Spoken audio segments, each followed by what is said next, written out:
As an independent institute of higher education and a registered charity, the growth and success of Cambridge Muslim College rely on the generosity of our friends, patrons, and supporters from across the UK and beyond. Help Cambridge Muslim College train future generations of Muslim scholars, thinkers, and leaders, and continue delivering educational series like our Ramadan programming. You can help us continue our vital work through regular giving. Become a friend or patron of the college today through one-off donations, whatever the amount. You can also pay your zakat to the college, directly benefiting students in need. Visit cambridgemuslimcollege.ac.uk/donate and donate today.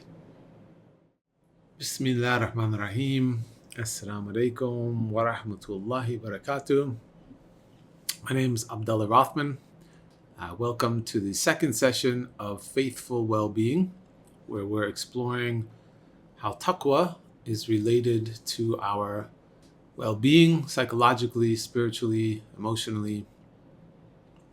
And in the first session, we were discussing how taqwa is God consciousness, and that it can and should be grounded in love and awareness of Allah, not necessarily fear and this idea of fearing Allah based on your piety or your state of piety, but actually in order for us to be open to these positive attributes of love from Allah and for Allah, we need to build this connection of safety where we feel at ease, so that this can lead to our deepening our submission, our state of Islam, our surrender.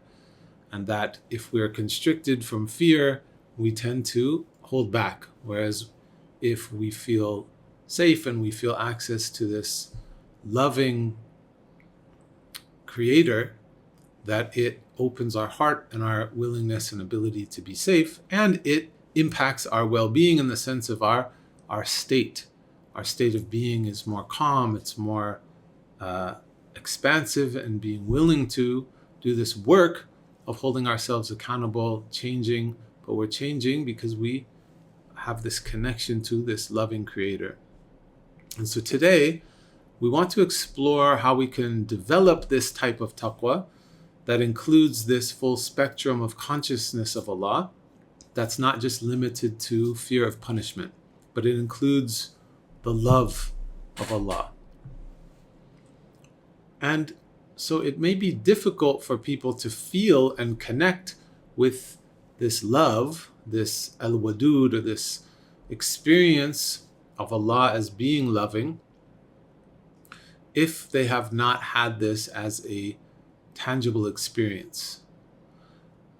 Because we're veiled from the true reality of Allah in this material dimension of the dunya, and so it can be hard to connect to Allah, to connect to the full reality of Allah, and we can tend to feel like we're far away from Allah or distant, or that He is far away.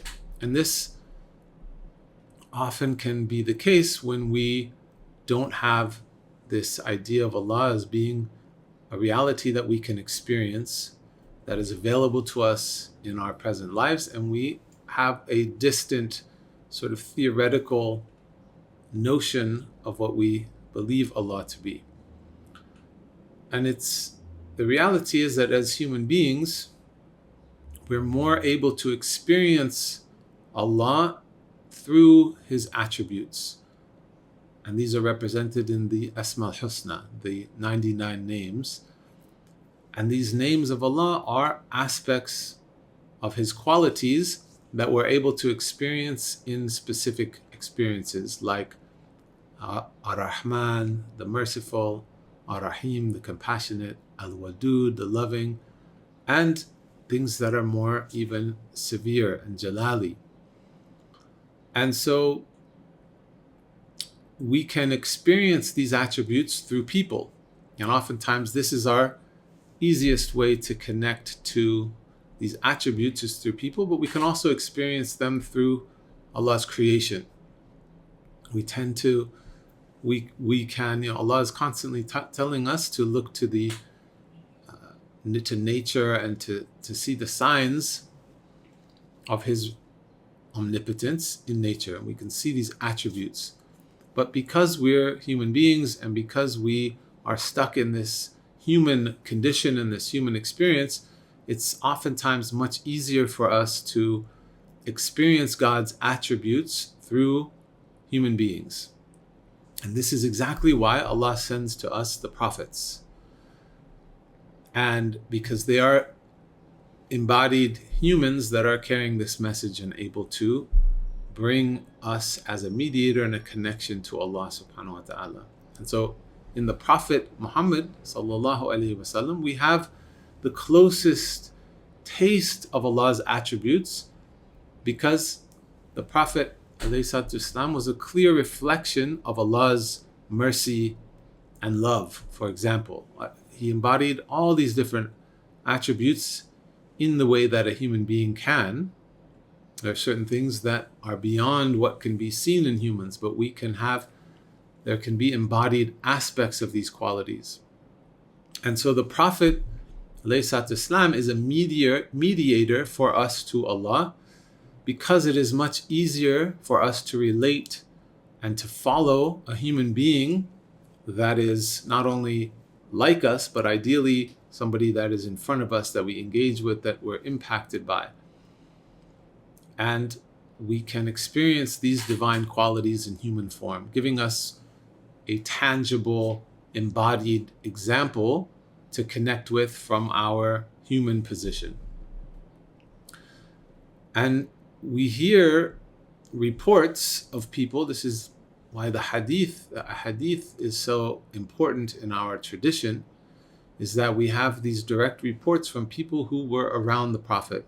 They were blessed to be around the Prophet, and so much of what we hear from people's experience of the Prophet is that he was loving and merciful. He was definitely strong and powerful and directive as well in certain instances, but people's first and most impressionable experience of the Prophet ﷺ when they're engaging with him was that they were made to feel accepted, they were loved, they were honored, and they were seen by him. Everyone always talks about how they felt safe, they felt seen, they felt like they were the only one in the world. He was attentive, and he was easy, compassionate. And this acceptance and this sense of being loved and being shown compassion is all what every human being wants and needs.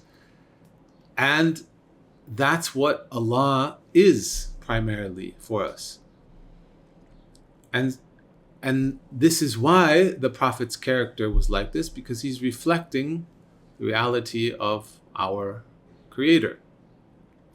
And so all of these people that had the blessing of being around him were able to experience and tap into this experiential knowledge of what it feels like to be accepted, loved, and that for that reason, people would be motivated to fall in line with the deen of Islam and want to please Allah, because him and his Prophet were merciful and loving, are merciful and loving.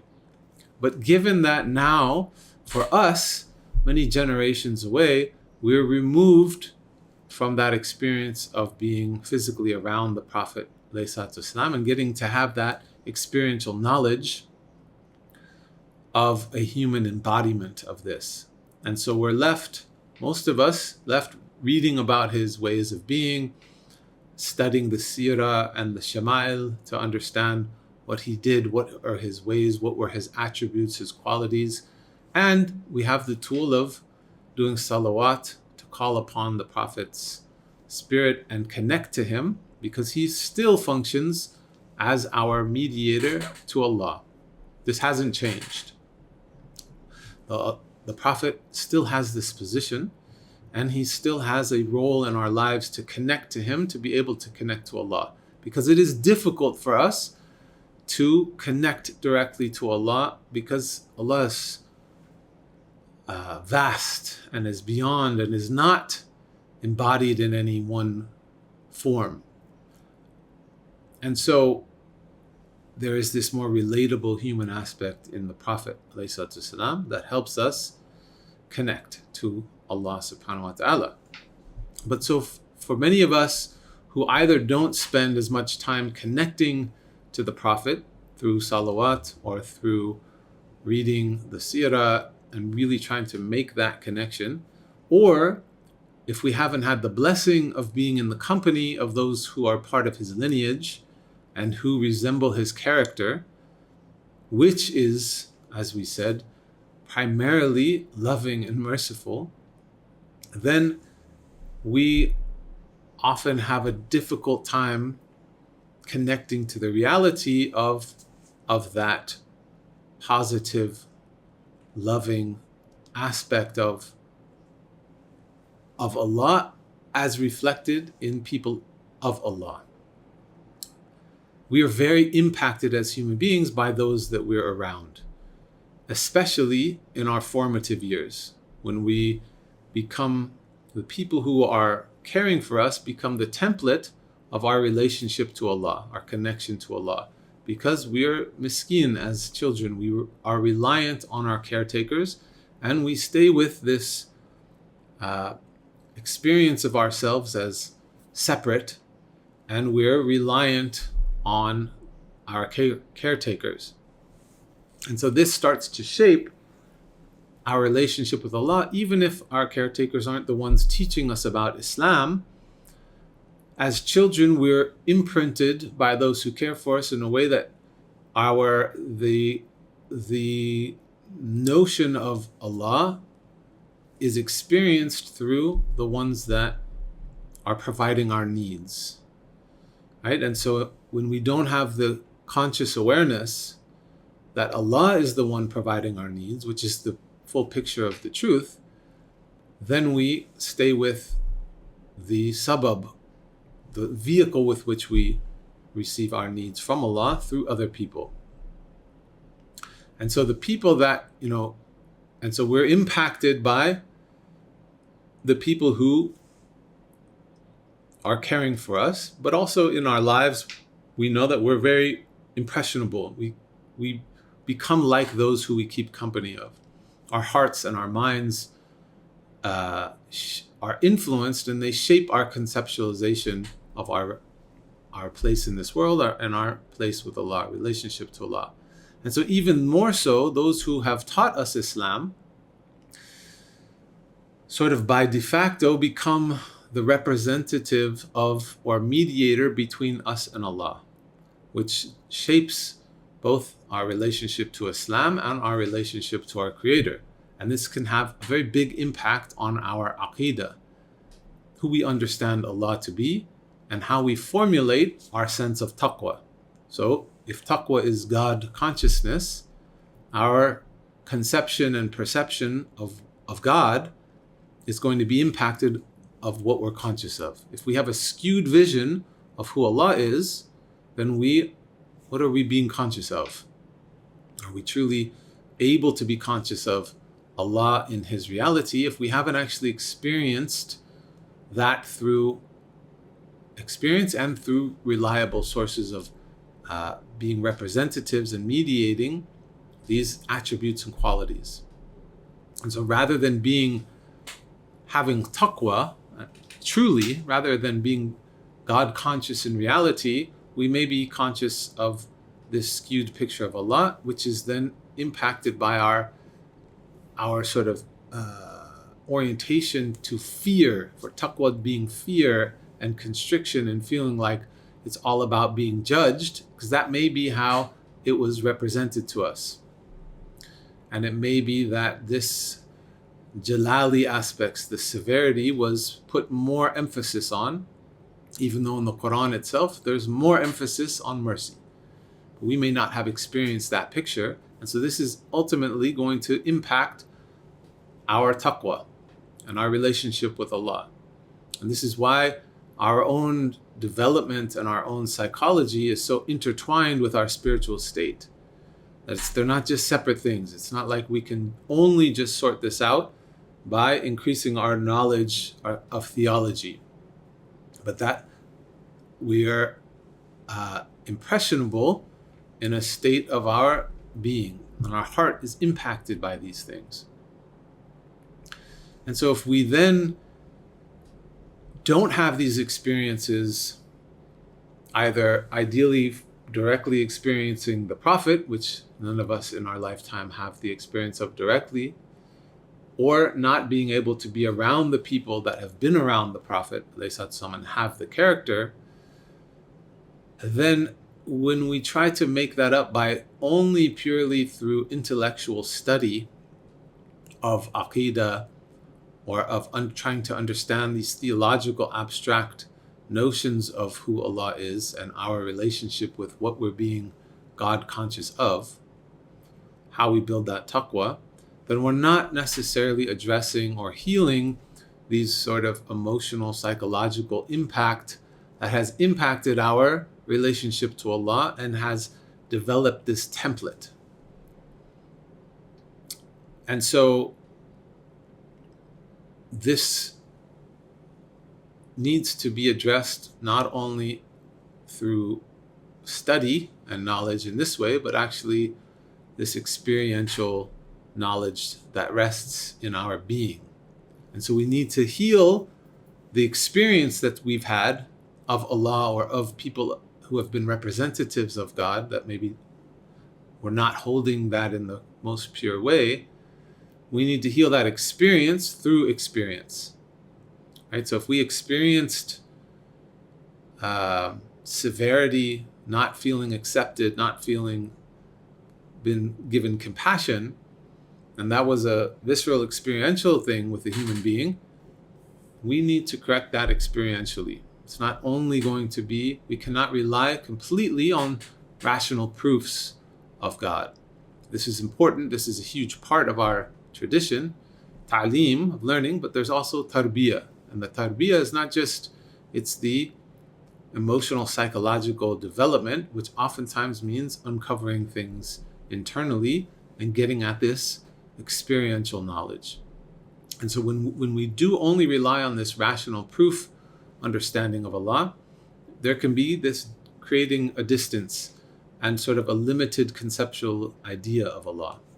And so we can build this incomplete understanding of who we perceive Allah to be through our limited capacity for intellectual understanding.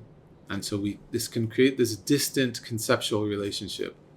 And so we need direct experience of these qualities of Allah in order to really fully know Him and therefore be conscious of Him in His fullness. Allah, so having taqwa is, we can see how this impacts not only our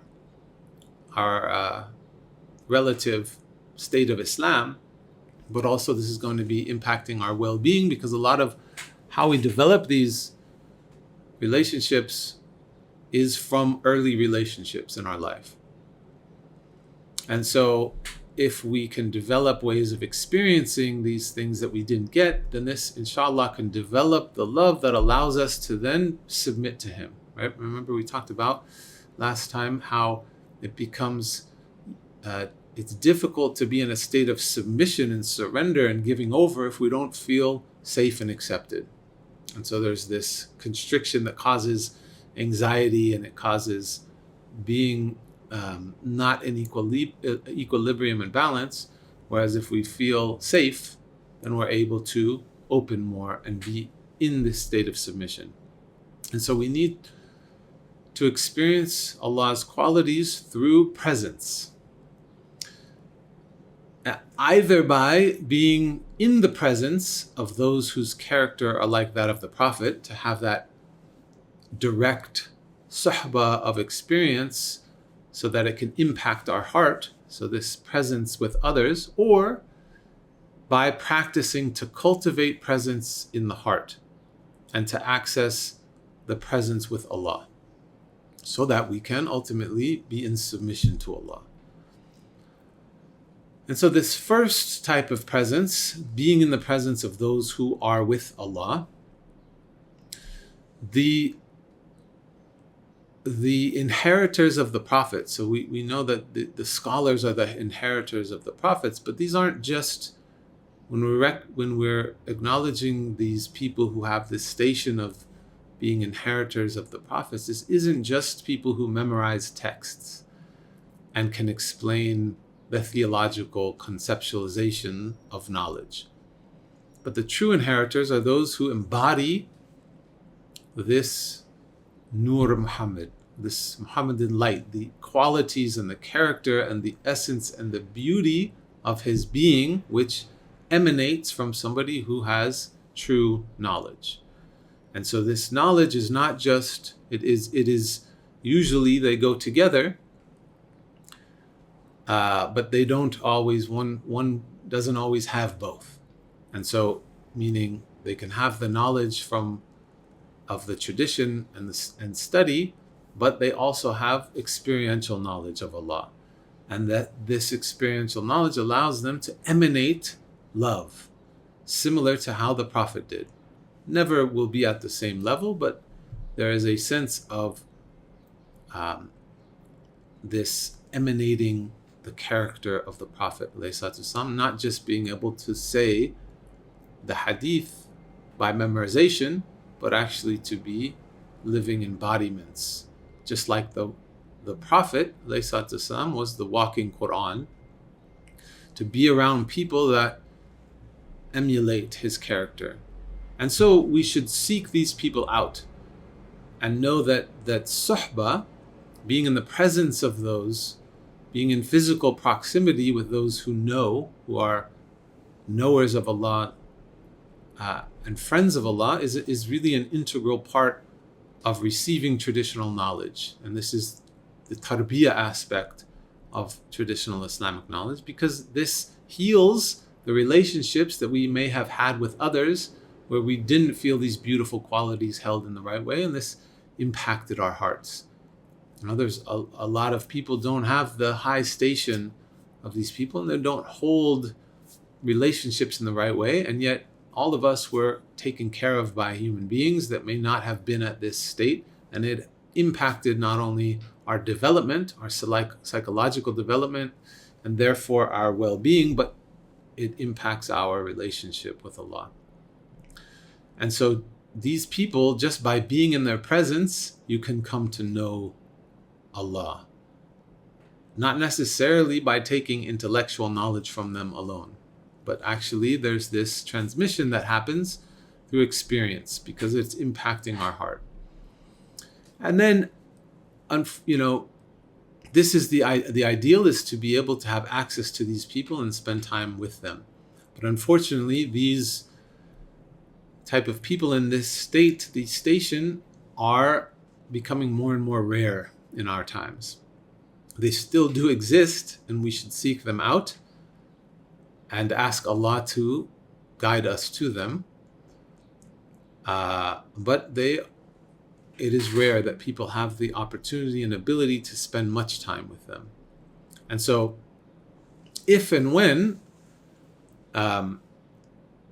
we don't have access to them, ideally it should be both this, being in the presence of others, and cultivating and practicing presence. But when we're not around them, we don't have access to these people, we need to be practicing to cultivate presence in our heart to access presence with Allah. Your ruh, the spiritual nature of your being, is its natural state is to be in witness of Allah. Like on the day of Yawm al-Alast, Allah said, Alastu bi Rabbikum, and all of the souls said, Bala, Shahidna. Indeed, we witness. The soul's natural state is to be in witness, not just as a mental construct, but as a experiential reality. And so that's a part of us, but we cover it up. We stay stuck in our individual nature, our nafs nature of being separate and being self-directed. And this can make us stuck in this material existence where we can tend to feel far away from Allah and far away from this experiential aspect of being conscious of Him, being conscious of Allah in the moment in our lives. And so real love for Allah arises when we allow the heart to witness Him, not just as this mental construct, but through inner spiritual perception. And so taqwa is not just an intellectual understanding of Allah's reality, but it has this experiential nature of the sense of His presence. Because remember, consciousness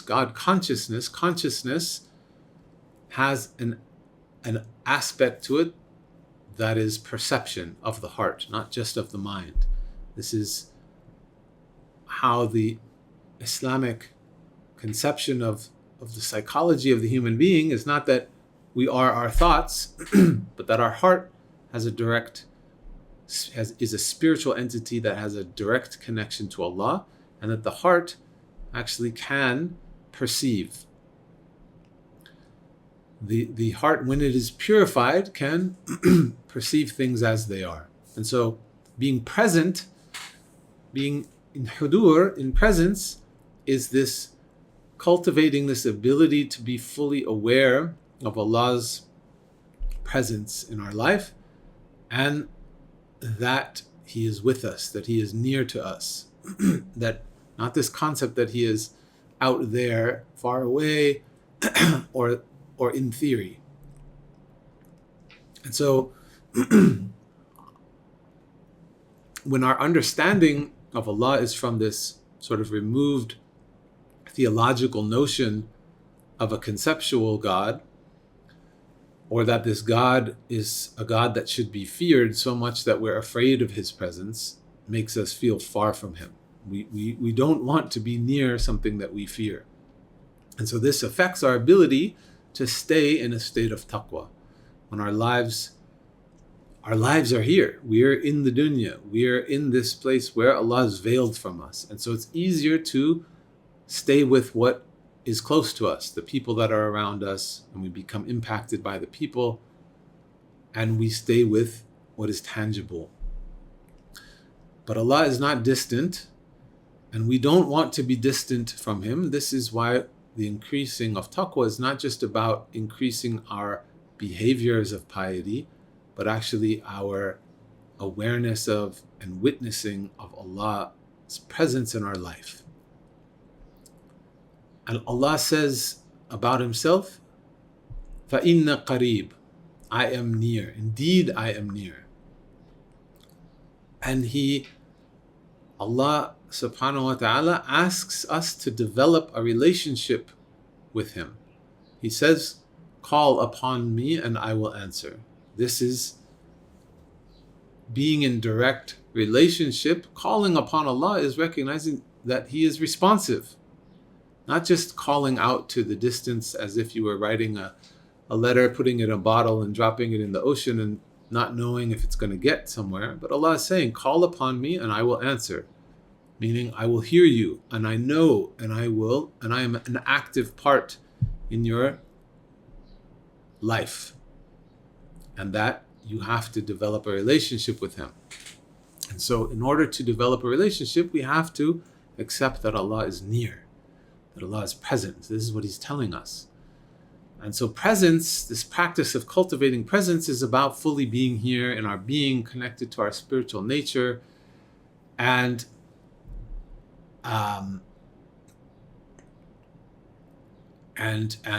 cultivating this nearness. And so Allah says, indeed it is we who created humankind and fully know what is in their souls that whisper to them, and we are closer to them than their jugular vein. And so the jugular vein is this vein that is connected. This is usually where we feel our pulse. It's this very vulnerable place that can't get closer to ourselves. So Allah is using this not only metaphor, but saying that Allah understands the intimate has an intimate awareness of our inner self. This is him saying he knows what our souls whisper to us, and whether we cover it over and hide from it or not, it's revealed to him. And so there's this vulnerability of exposure, of vulnerability. And so in order to develop that vulnerability, we need to practice being in a place of safety to be in submission to him, and really focusing on this nature of him being so close to us, so that he's closer than our jugular vein. This is where our heart beats. When we put our hand on our jugular vein, we can feel our heartbeat. And that heartbeat is what connects us directly to Allah.